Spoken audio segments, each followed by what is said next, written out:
Not at all, my friend. I like the cozy and cuddle. I didn't want to get Scott. You're a big cuddly guy. There you go. Later on, I'll play them my 50th. This is Beer and a Shot with the Butcher coming back to you sloppy seconds here at 390 Howard Boulevard, Pat's Bar, where you are. I am here with the Knicks Talk Trio, JC, B-side, yay, yay. Yay, yay. Good afternoon. We have been talking Knicks. Knicks coming off a great victory off of Detroit. I think a team that's very similar to them, both in record and makeup. And both of us didn't end up with that Chump Monroe either, which turned out to be a really good move. Yes. Good I was really sweating him. I'm glad with how we spent that money. Yeah, I was scared of that. Very scared of that. Let's talk some more Lance Thomas. I often call him and Fromundinson, who you pull from under the bench when you really have an emergency. But I do call them the conscience of the team. They both started over 40 games for us last year. They know the system, and when you put them in, you know they're going to work. Lance Thomas, however, athletically and skill-wise, can hang and has really become an integral part. Over 30 minutes in this last game. Fish really going on a limb with the versatility, playing him at the 2 as well as the 3. They say you can defend all those positions. I don't know if you can play them all. We are weak at B-side guard. called that one in, though. Did you make that call in to Fisher about the Thomas at the 2? I know, it's crazy that they were just talking about that the other day. Did he pick up for you? He doesn't know about my hot wife. Once he does, you'll be getting starters minutes. I got to believe Lance Thomas has a very hot wife because he's been getting 30 minutes a game. And, his box score is not amazing, but he does a lot of things outside of the box score. He's a Charles Oakley guy. You're not going to see everything on the stat sheet. Well, Charles Oakley had amazing stats. I don't mean but, he did those hustle plays. He did the hustle. Well, I mean, he moves the ball. Right off the bat, he gives us somebody who, again, athletically can hang with anybody in the league. And you got to have a couple guys like that on your roster. He cuts, he runs, he's intense, he doesn't jog to his spots. I mean, think about it. You give him meaningful minutes at the 2. Now when you're playing a team with a guard like Westbrook, or one of these athletic point guards, maybe Thomas is in there with his long-ass arms and his quick feet, defending them and passing off some chump 2 guard for Calderon. Can you really give him meaningful minutes at the 2? I mean, is he really... We did. He played the 2 down the stretch quite a bit in the fourth quarter. For a few nights in one game, but I mean, overall, has a strategy going forward. Well, we have a Flalo Creed to get the lion's share of the minutes at the 2, so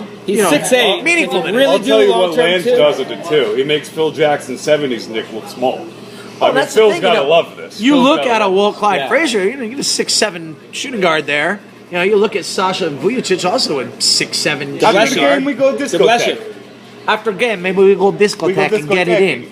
I forgive you for the elbow. We go discotheque after the game. Great shot by the MSG cameras. Lots of shots, that guy. Great shot by the MSG cameras last night. Porzingis and Vujacic. Now, it's Julio. What up, Julio? My cameraman buddy. Porzingis and Vujacic hugging after a Williams dunk. Guys competing on a deep team for minutes, hugging when their teammate does well, bodes very, very well. I heard a big article for the Knickerbockers about their Secret Santa that they have with each other. Really? I hear... What was the Secret Santa giving out? Gold teeth and watches? Because I know Derek Williams and Clanthony earlier could use some. I hear Derrick Rose is a big hugger. Actually, it is like the hug. It is the sloppy second segment of Beer and a Shot with the Butcher. Hugging for him, I believe. Yeah. I hear he likes to go last. Hey, listen, someone's got to eat the cracker. The whole bar just wretched. Schedule coming up. A lot of midline teams that are poised to make it to the playoffs. Can we win 2 games in a row? That's the first question. I know we can. We've won 2 games in a row against good teams. I mean, we beat Oklahoma City. We're really good at losing 4 in a row. What do we have? Chicago next? You know what we look like? We look like a 500 team. We look like we win a couple, we lose a couple. 38-win team. Yeah. We look like a under 500 team to me still. As enamored as we are. Not consistent enough to be a 500 So far, team. I am the closest to the record. But we're all close. On the back we're talking about a couple games. I feel like I'm pretty close too. At one point I was dead on. You were dead on. A long season. A couple months does not a season make. I think what we got to look at is, we love this depth versatility. We like having a nice, responsible roster in terms of money for the first time in a while. But, eventually this just isn't going to cut it. I mean, I'm happy with a productive year, with a smart fiscal year. Maybe we do better than we thought we are and we make the playoffs this year in the 8th seed. We're not poised to do that right now. And I'm fine with all that. And I love all the moves we made. But, eventually what are we playing for here, guys? Are we wasting Melo if we don't make a move? No. I'm talking by the end of the season, not right now.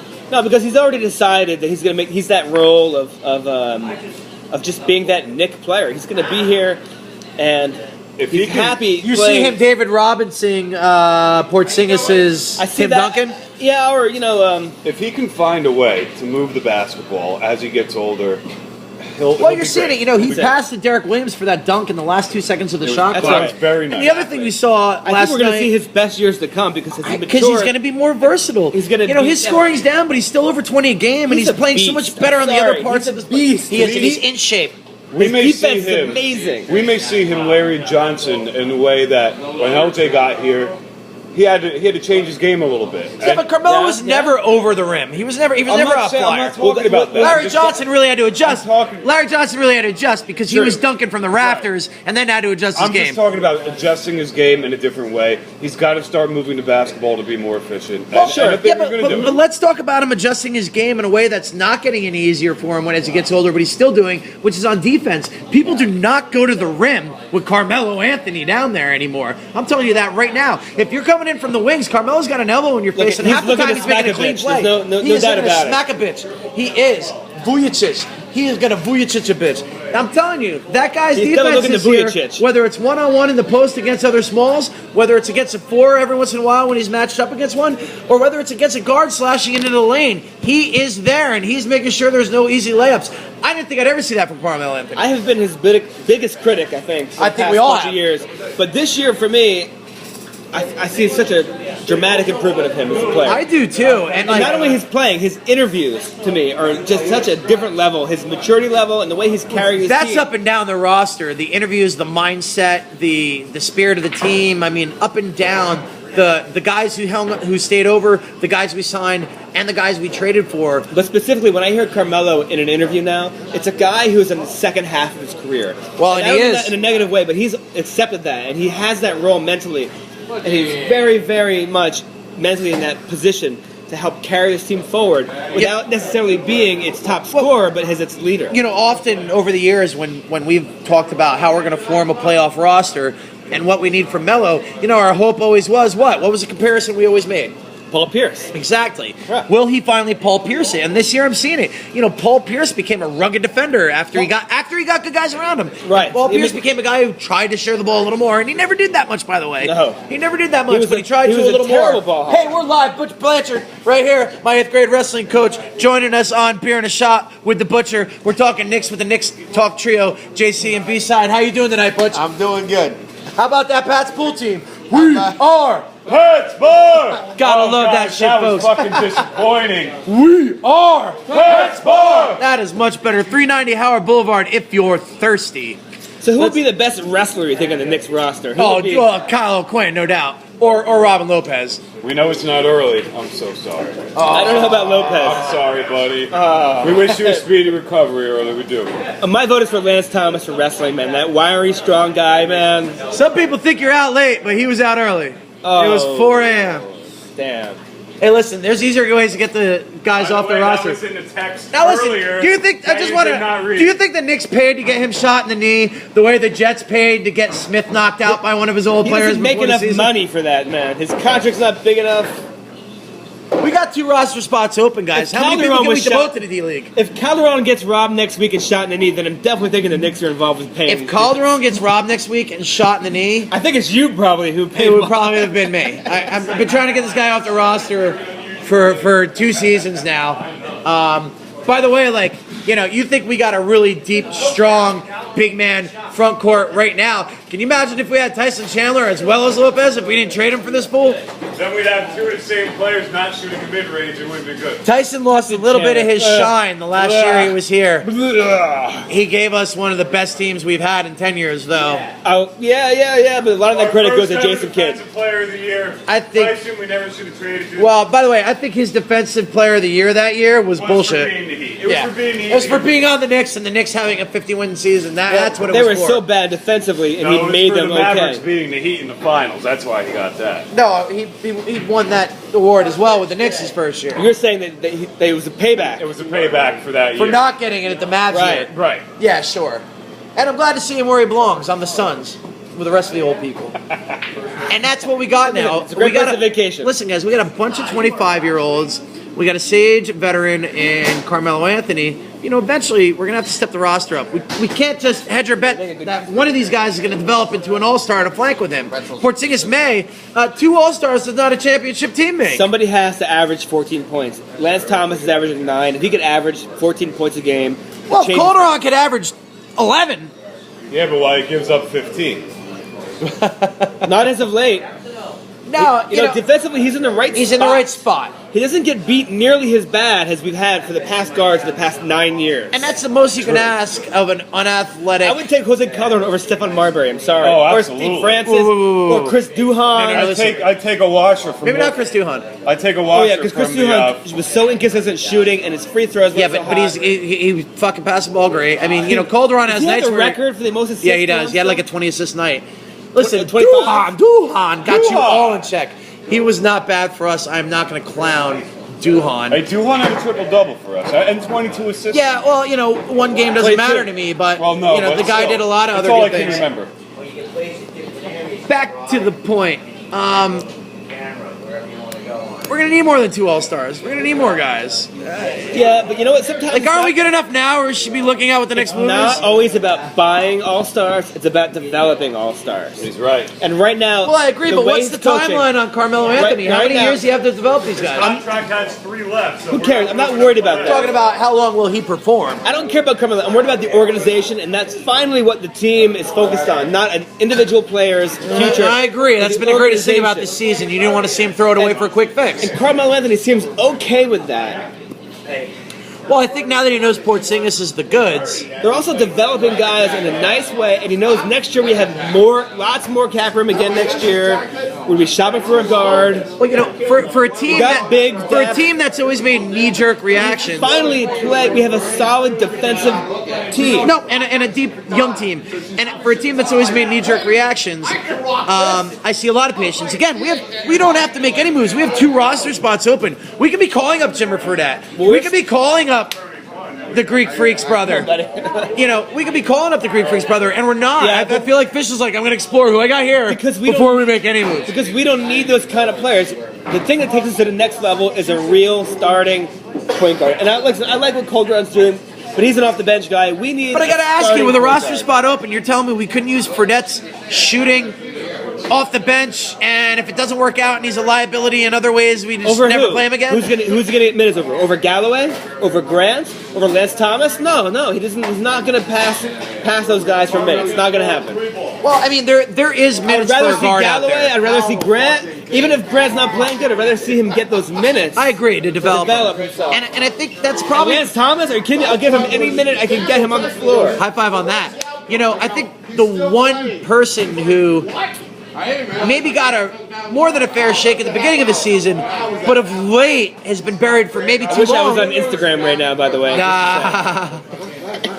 Scott Larson, captain of the Pats pool team, just walked in. We are Let's bar! I don't know if you can see Scott on this recording, but he looks like he won every game at Seaside. Skeet ball champion. I'll just let you marinate on what that might look like. I gave him that hat for Christmas. I like his jacket. I like everything. It's got to be the shoes. It's got to be the shoes. Scotty, I gotta give you that one. All right, JC, you go take a bathroom break. I'm going to talk with B-Side. Did you whisper that to me because you didn't want people to know? Actually, just professional communication. After last season, where every game was a bathroom break, I don't mind. Scott Larson here, live on the mic. How you doing, Scott? It was either that or I lost the bet, right? No, I think you look great, man. No one's got more style than you, and no one wears it weller. Like Scott Free always says, the brightest peacock gets all the bitches. Are there 3 Scotts in here right now? There are. Is this Scott in here, or is it just me? Scott. Menage a Scott? A tribe called Scott? We're starting to go. 2 Scotts plus 1? I like a tribe called Scott. That's his. That's a butcher's. I can't take that. 3 Scotts, 1 bar? 3 Scots, 2 butches, and a partridge in a pear tree. So back to the Knicks, back to the Knicks, back to the Knicks, back to the Knicks. Everything's in line for this team. They're deep. There's no urgency to make a move. They're playing close to 500. They're edging up on the playoffs. They've already far exceeded most people's expectations. As a Knicks fan, though, a hungry Knicks fan, I don't want to waste the future, but if there's parts that aren't going to be here in a couple of years, me personally, if there's parts that are not going to be here in a couple of years, I'm willing to trade as long as it's either for a salary dump. Listen, if we can salary dump, trades to be had. Just give it up, dude. I would trade for Brandon Jennings. Never even let him report to the team, It's not gonna and let happen, Calderon's $9 million slide off the cap next year. There's no way they're going to be giving us Brandon Jennings for Jose Calderon. It's not Well, happening. if Kevin Seraphin, who is not signed to this team next year and whose value is going to far exceed his contract after this season, needs to be thrown in the deal, I'm okay with it. They don't But maybe need not him. Williams or O'Quinn. They don't need him. Detroit's not asking. They're not looking for that. It's not happening. Well, no, they have a very unbalanced roster. They need bigs. They have smalls. And they're in the exact. If ever a trading partner there was, it is Detroit for us this year. Well, there's always the fantasy for me, which would be the fact that the Grizzlies really don't have a light window. Bro. The Grizzlies don't have a backup center, so Listen, maybe they'd be willing to trade a backup center for an amazing point guard. Me and you've talked about That's this my a lot. Conley's Going light, Scotty. Conley's a natural.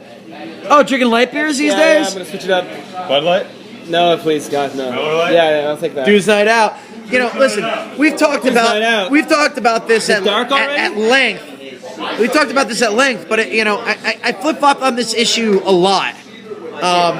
Well, you're a flip flopper, man. We expect that. I'm a Knicks fan. You're a and, flip flopper as well. You and Mitt Romney. I would like Did you just compare me to Mitt Romney? Well, you both like health insurance. on his Jennings We thing. both. Everybody likes health insurance. That's why we all get it now. I think Detroit can get a lot more Feel the than whatever burn. it is you're offering. Feel the Jennings. burn. I don't think we have a trade in place for him. That's fair, and I don't want to give up too much. But back to my point about Conley. I've agreed with you, John, getting a little closer with me here as the bar starts to pick up.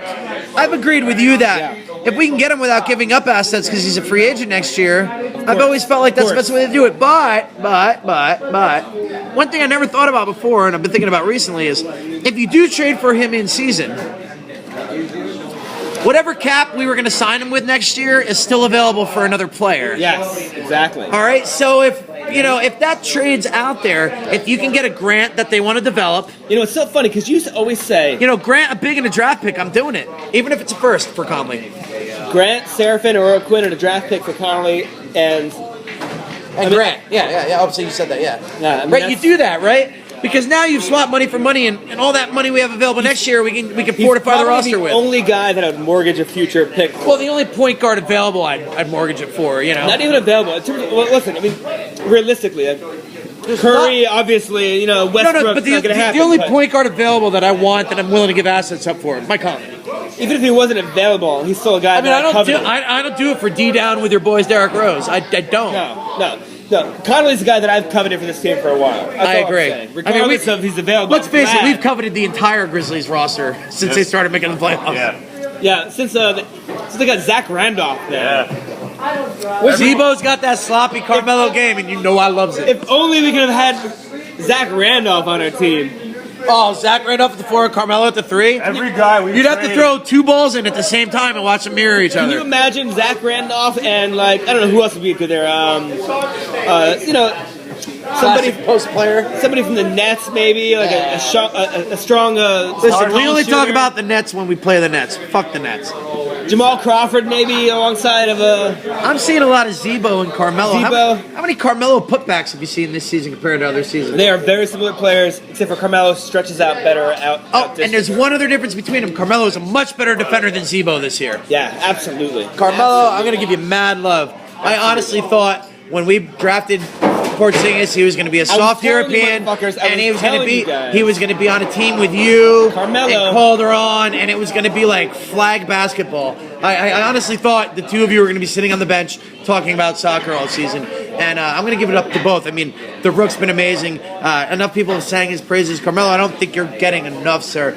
The way you've adjusted your game, regardless of what this guy to my right says, you've been everything we can hope for. By the way, to his right. I'm going to bang on JC you when I on have the left. Mello. I'm going to give you props when I have. You heard that? Passing the ball, and I'll patch you some props. But you know, and that's the point though. He has still this year is still our ball stopper. Let's welcome Murphy to the bar. Murphy, you're live with B-Side. How about JC, Beer and a shot. the Butcher, beer and a shot with the Butcher. we Talking discussing? Knicks basketball. Chime in anytime you want. Boys, I have a question for you. Who was better, Chris Childs or Charlie Ward? Charlie Ward. I wasn't asking you two idiots. I'd like to change the subject a little, and I understand one of our boys was shot today. We already went over that. Oh, but did we? No, Okay. that's okay to It's bring true. it up. It's tragic. We opened up another roster spot last night. He got shot in the teeth, I Let's heard. talk about two things, actually, we didn't discuss. Where the curfew for these kids, and... All right, first of all, they're not kids, so there's no curfew. I'm sorry, he's not old enough to drink. He's a fucking kid. Right? Is he, are you sure? I think he is this year. I'm going to teeter the line there. That place, by the way, is a non-alcoholic place. I'm gonna say earlier. Not that I've ever been there before. Actually, it probably is because our youngest Nick ever drafted was a If reason you got to set a 19. curfew, you sign the wrong player. Okay, one more thing. If they shot him in the knee after a robbery, how much was it personal, not really a robbery? Very personal. And why wasn't Calderon with him? It was good he didn't have a If gun. somebody was going to get shot in the fuking knee. Because Calderon has seen plenty of naked European women Calderon's already. yeah, exactly. Calderon sees naked European women whenever he wants. He doesn't need to be out of Queens at 4 a.m. The other thing is he needs his old man sleep. I wish I was better prepared. You're prepared, sir. Dude, you were prepared for it. Now That you're prepared. mustache don't You see quit, that baby. bud slide across the screen? You're plenty prepared. Scotty, B, and JC. What do you hate, JC? Give me some hate. I hate the slow ball movement we've had lately, and I'm glad that finally we don't have it. So I'm kind of turning a hate into what I love, but I'm really happy that we're moving the ball finally because I hate when they're slow and jogging. What do you hate, B-side? What do you hate? Oh, come on, I was up to love. What do you hate? We're all doing hate today. He still hates Carmelo, and he knows I'm going to slap him if he says it. I know. Hey, Melo passes the ball, and What do you hate, B-side? You still hate him. You got no hate in you, huh? I hate these 4-game losing streaks. Yeah. All right, that's what I'm talking Inconsistency. about. You know what I hate? No. I hate motherfucking LeBron James and Stephon Curry because I ain't got it like they got it, and it pisses me Well, we're off. not allowed to have nice things. If we actually had Curry, we would have ruined the kid before we got He him. would be injured or shot in the knee by now. Who's definitely been robbed, for sure. Give me some love, JC. Let's bring it around. Give me some love. And that's easy. I love two things. I'm going to say two things. Instead of one, I love me some Lance Thomas, and I love me some Derek Williams. Yes. Going to the basket, hitting the hoops. Love it. I got my love for you. Give me some love, B-side. One day I was hating the turnovers. Last night I loved the turnovers. They're only at 10. You guys keep that shit up or you're doing laps. Well, I got to tell you, we're in the top 10 in the league, least amount of turnovers. That's been a good thing. Let me tell you what I love. Man. Let me tell you what I love. I love Pat's Bar, 390 Howard Boulevard. We are! Come Love you guys. That was weak. One more time. We are! Bar! Thank you, everybody. That is Beer and a Shot with the Butcher, the Knicks Talk Trio. Beside JC, thank you very much for having us. We'll tune in soon. Look for our New Year's top Knicks fuck-ups.